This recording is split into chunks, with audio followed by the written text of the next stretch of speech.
ওই যে নদীর লোকগুলো সেগুলো তুলো।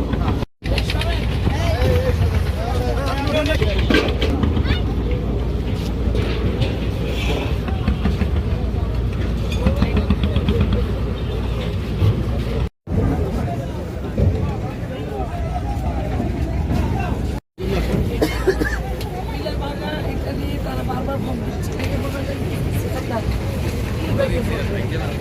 ওই সময় তো যে আমরা বাড়িতে এসেছিলাম নর্মাল হয়ে যাবার তারপরে শক্ত আছে ভালো দেখা যায়। লোকজন ছিলাম অনেক তো ঠিক আছে চলো।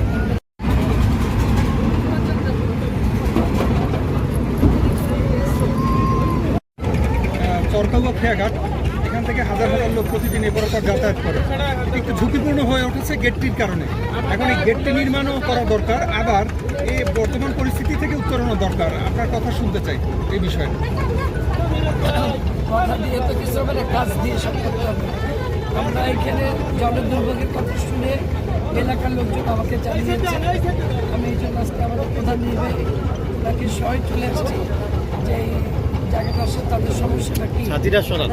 ওপারে আমাদের প্রায় 5টা ইন্ডিয়াদের লোকজন এখানে আসে এবং এই ট্রেনিং এখানে যে ইজারাটা ছিল বা যে মানুষের টাকাটা দিত ওইটাও কিন্তু আমরা বন্ধ করে দিয়েছি এবং খুব শীঘ্রই আমরা দুজনে দেখে গেলাম এটাকে সংস্কার করে এটা যেন করে ঝুঁকিপূর্ণ না থাকে, মানুষ যেন নিশ্চিত এখান থেকে যাতায়াত করতে পারে সে ব্যাপারে আমরা চিন্তা করলাম, সে ব্যবস্থা ওকে, ঠিক আছে।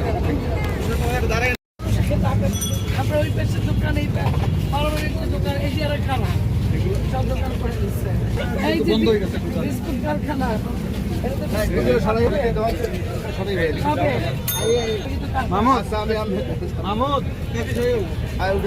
বললে দিলে আজকেই সরাই বানাবো যাবে কিন্তু চালাই করছে দোকান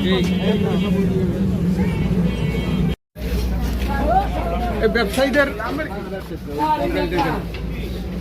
এগুলো দখল করে রাখছে ব্যবসায়ী। একটু খাবারের দোকান এগুলো কার? খাবারের দোকান হ্যাঁ রে ঘুমাই গরিব লোক কাজ করে কার এগুলো? গরিব লোক কার? মাহমুদ কানে কথা থেকে বাইক করে বাড়ি কানে কথা বাইক করে সেটা আমি এরকম কথা কোনো মানুষ বুঝতে পারে ভাবছি হ্যাঁ না আমরা আমরা এইগুলো সরাইগুলো সব সরা ইয়ে করে রে ওই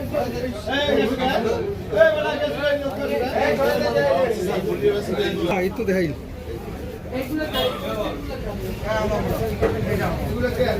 ওই লোকাই যারা ঘুমায় এগো আর কি। আচ্ছা এখন তো কোনো মালিক নাই, এটা সিটি কর্পোরেশন লয়ে যাইতেই তো পারে।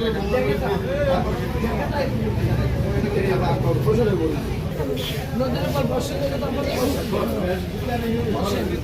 এই অবস্থা আপনার বলেন ময়লা মাছ এটা কোন ওয়ার্ড আমাদের এটা পরিচ্ছন্ন কর্মীদের বললেন এইরকম যাত্রী শ্রেণী থেকে কি করে যাত্রীরা পাবলিক টয়লেটটা একটু দেখে